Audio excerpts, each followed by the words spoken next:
seem like you can't reach your dream. But know you've been made free and you're walking in victory. Walking in victory. From the shores of beautiful Nassau, Bahamas, welcome to Walking in Victory with Bishop Neil C. Ellis. The powerful and prophetic ministry of Bishop Neil C. Ellis is impacting the lives of believers all around the world. His bold and forthright presentation of spiritual truths and biblical principles is sure to change your life forever. Get ready to experience a fresh approach to ministry as this anointed author and pastor teaches us how to walk in victory. Walking in victory.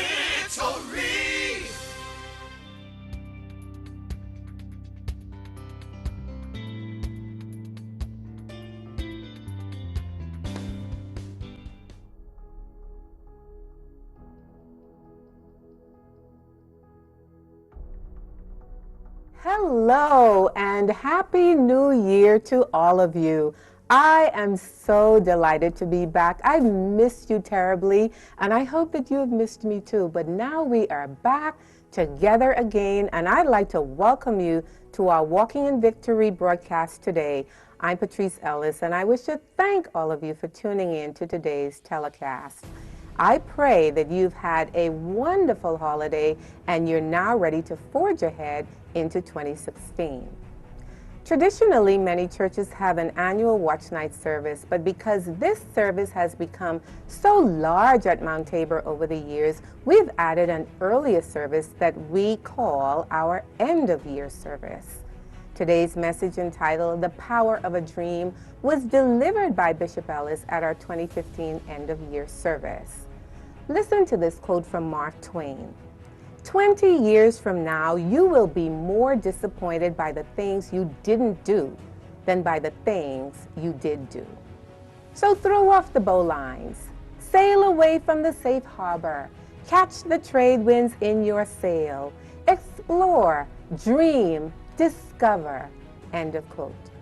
This message is designed to encourage you to stay on course and not to allow the many challenges that you may face to hinder you from realizing your dream.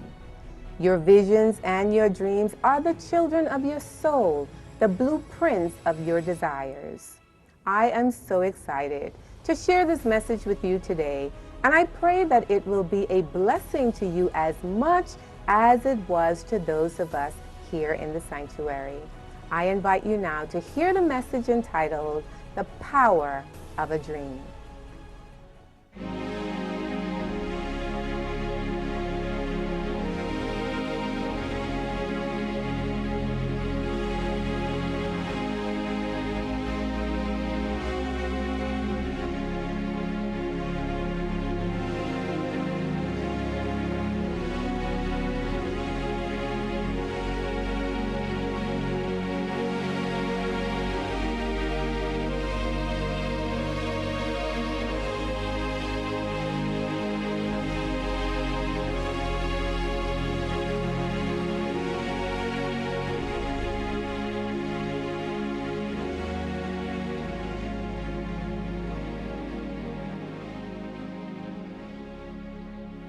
I want to talk about three things that would help me solidify the reality of the fact that there's power in a dream. Number one, your dream must be believed, pursued, and protected if it is to be achieved. Your dream must be believed, pursued, and protected if it must or if it is to be achieved.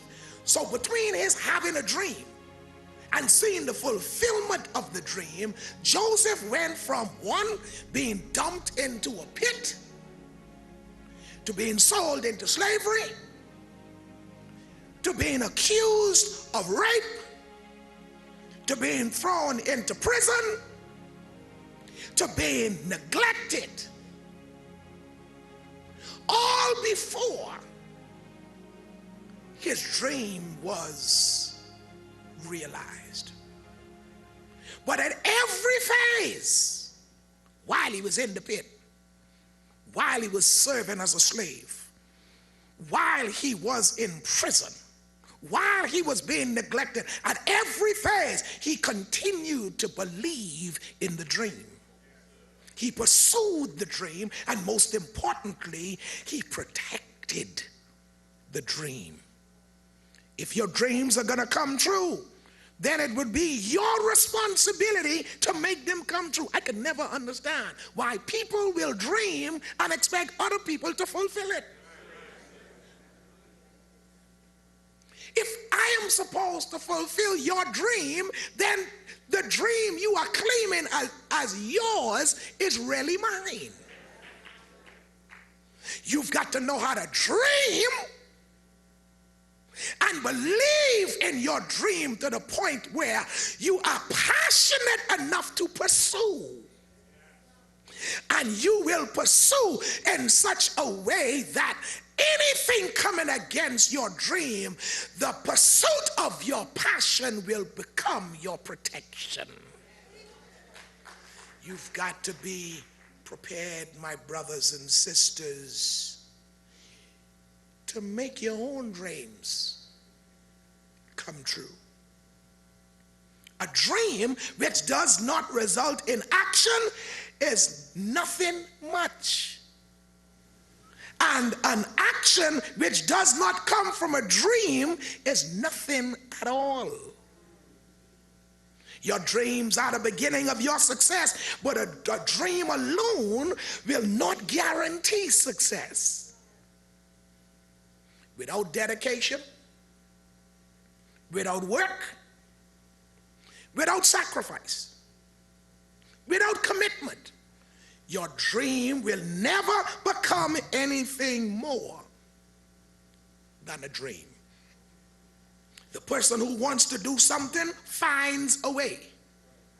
A person who pretends that he wants to do something finds an excuse. You must analyze where you are on this final day of this year. Are you a person who are making something happen or just making excuses? Nothing else but you is responsible for turning your dream into a reality. God gives you the ability to dream. He does not bring dreams to pass. I am sorry. I know you want God to work this out for you. But what God does is he gives you the power to dream, just like he gives you the power to get wealth. He gives you the power and the ability to dream, not daydream now. Dream. But I need you to understand something very clearly. God does not bring dreams to pass. As we get ready to go into this transformative year, you've got to be prepared to make something happen. Don't wait for God to bring your dream to pass. God will tell you things you never heard and make you dream. He'll show you stuff you never saw and make you dream. But then he expects you to do things you've never done. Sarah Brethnick said, the world needs dreamers. And the world needs doers. But what the world really needs is dreamers who do. I have not come to this pulpit just to inspire you to dream. I've come to wake up your imagination, but really to activate your determination. What the world needs is dreamers who do. Secondly, not only does your dream need to be believed and pursued and protected if it's to be achieved, but secondly, your dreams are not subjected to your personal limitations. in chapter 37 and verse 24. Listen to what it says. Then they took him and cast him into a pit that was supposed to sink the dream. They cast him into the pit. In verse 26, so Judah said to his brothers, what profit is there if we kill our brother and conceal his blood? Come, verse 27, and let us sell him to the Ishmaelites, and let not our hand be upon him, for he is our brother and our flesh. Ladies and gentlemen, you must understand, help me to say it right, Jesus. You must understand that there is nobody who loves you enough for you to exempt them from wanting to kill your dream. Yeah, you got to understand. You got to understand. Father, mother, brother, sister, husband, wife, boyfriend, girlfriend, boo, bee, mommy, anyone is a candidate for the elimination and destruction of your dream. Let me help you with something. Let me help you understand something. So many people will befriend you until your dreams excel you. If your dream begin to work for you and you begin to move in your life, your friend will show their true color and show that they're not really a friend, they're a frenemy.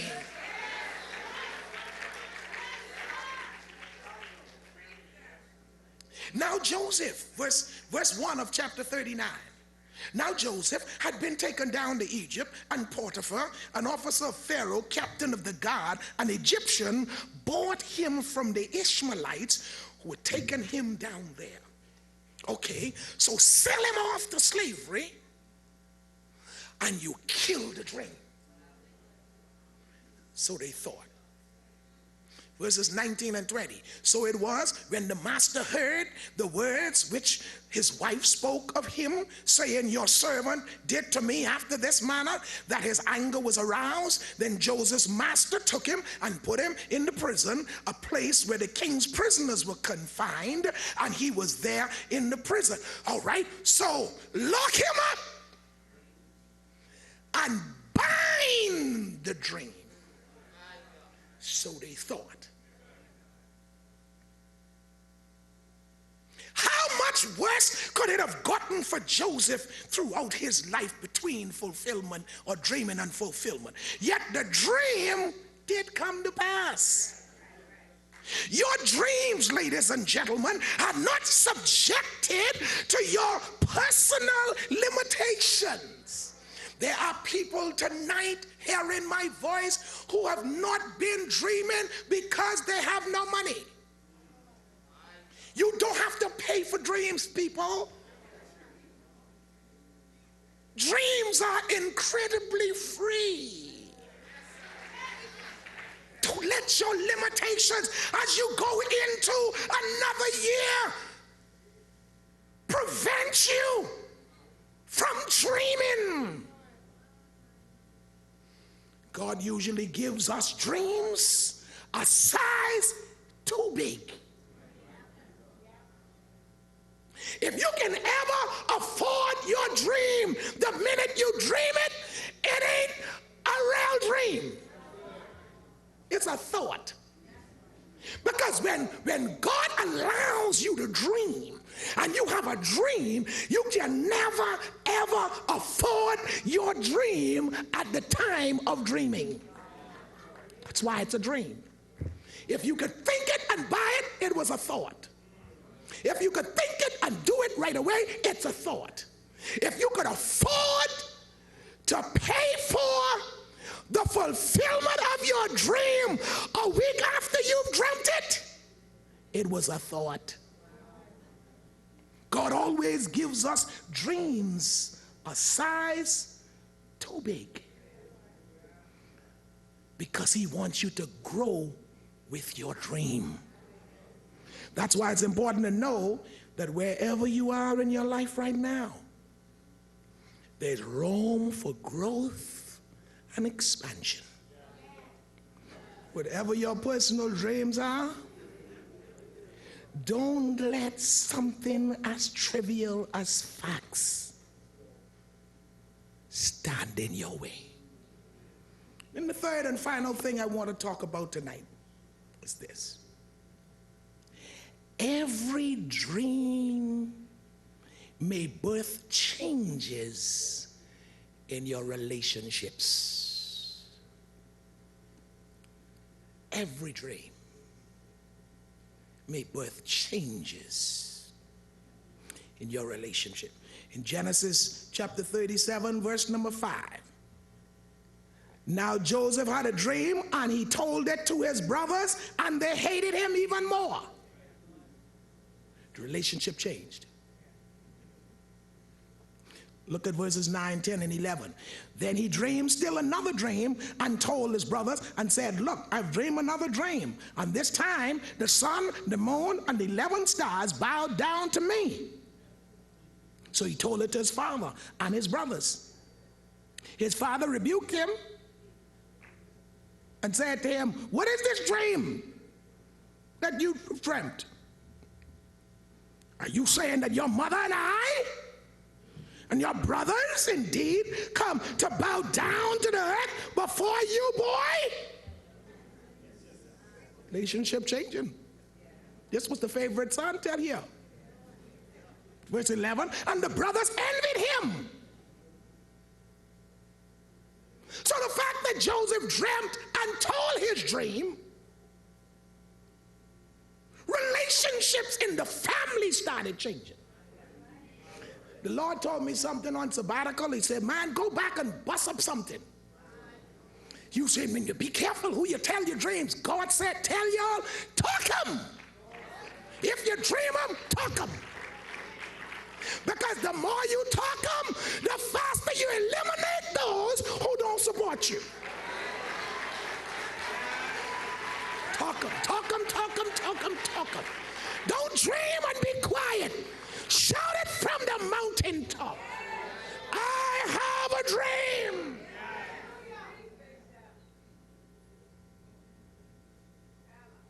For the most part, people will flow with you until you start dreaming. And then there are other people who will only flow with you until you start talking your dream. And then some will only flow with you until you start believing in your dream. And then there are others who will not go with you as long as you start pursuing your dream. Because people are something else. People are something else. They will flow with you as long as they are in a position to put their foot on you. In other words, you got to stay under them for them to continue to love you and support you. But when you start dreaming and you start pursuing because you believe in your dream, that's when all hell breaks loose. But I want to say to you, dream.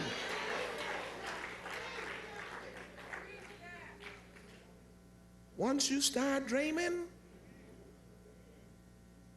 expect relationships to change. Once you start dreaming, expect relationships to change. And in 2016, expect some relationship not to survive your dream's fulfillment. Some people who will know about your dream, expect them to be gone by the time it's fulfilled. Because dreams bring changes in relationships. Verse 19 and 20 of Genesis 37. Then they said to one another, look, this dreamer is coming. They're despising him now. That's what he is. He's a dreamer. That's all he is. Just a dreamer.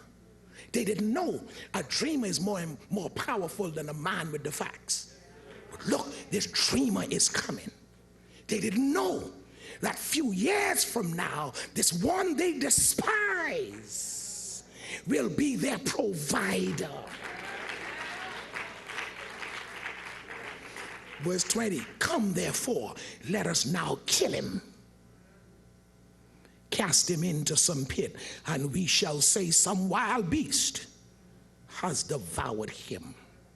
We shall see what will become of his dreams.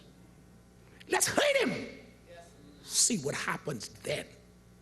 This dreamer, all he good for is dreaming.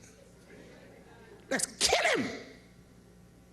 Cast him in some pit and say some wild beast devoured him. We shall see what shall become of his dreams. Joseph had the same problem with his brothers that Jesus had with Herod. Herod was so determined to get rid of Jesus, he was prepared to kill. He wasn't afraid of Jesus as a person. This was an infant. But he was afraid of Jesus's potential. And that's what was happening here with Joseph and his brothers. They were afraid of the potential. What if the dream comes to pass?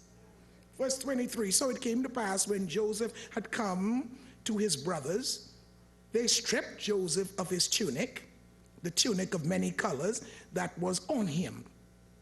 Then they took him and cast him into a pit, and the pit was empty. There was no water in it.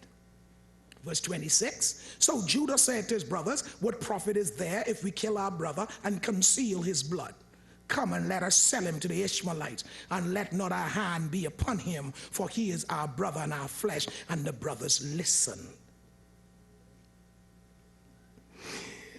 The pursuit of your dream will make liars out of some of your relatives.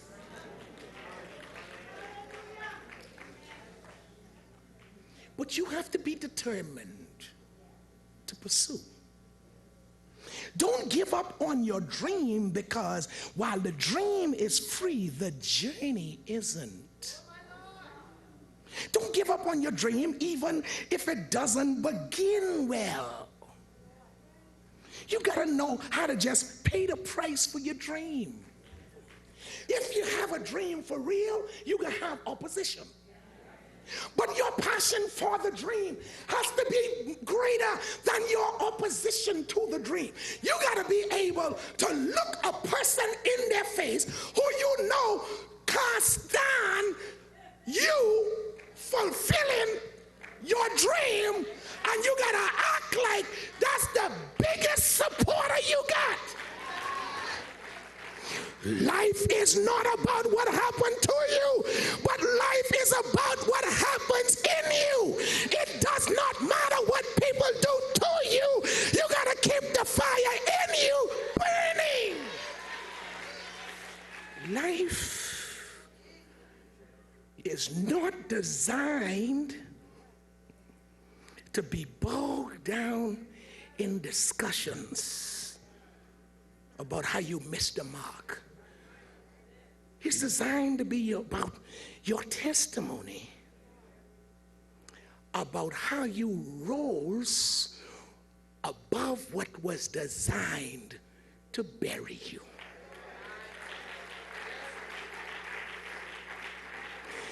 Translation, life is about resilience and persistence.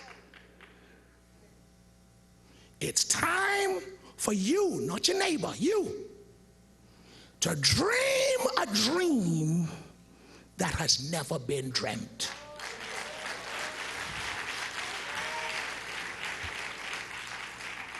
Whatever you do in 2016, this time be sure to add God to the equation. Connect God to your dream. Because connecting God to the dream is what gives power to the dream. We pray that today's message has inspired you to not give up on your dream, but to dream a dream that has never been dreamt. Ask God to help you fulfill your dream and to realize His will in them.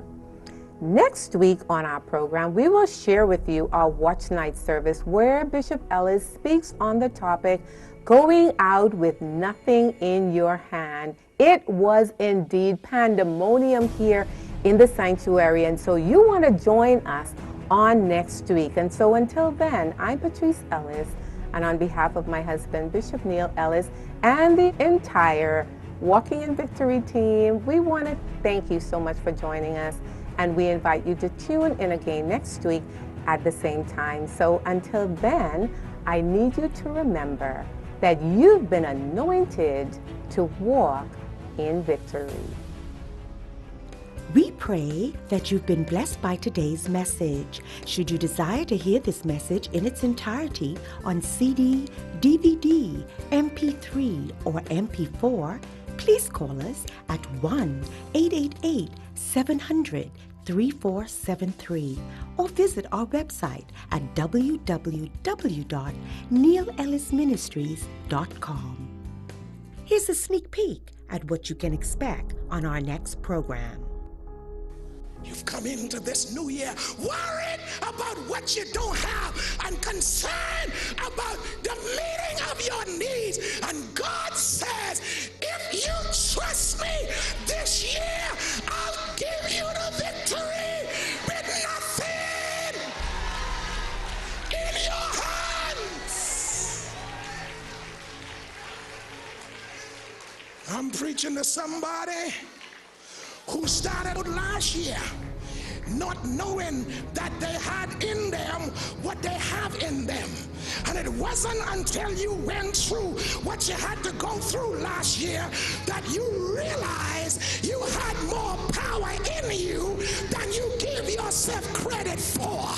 But this year, the power in you is gonna go to work.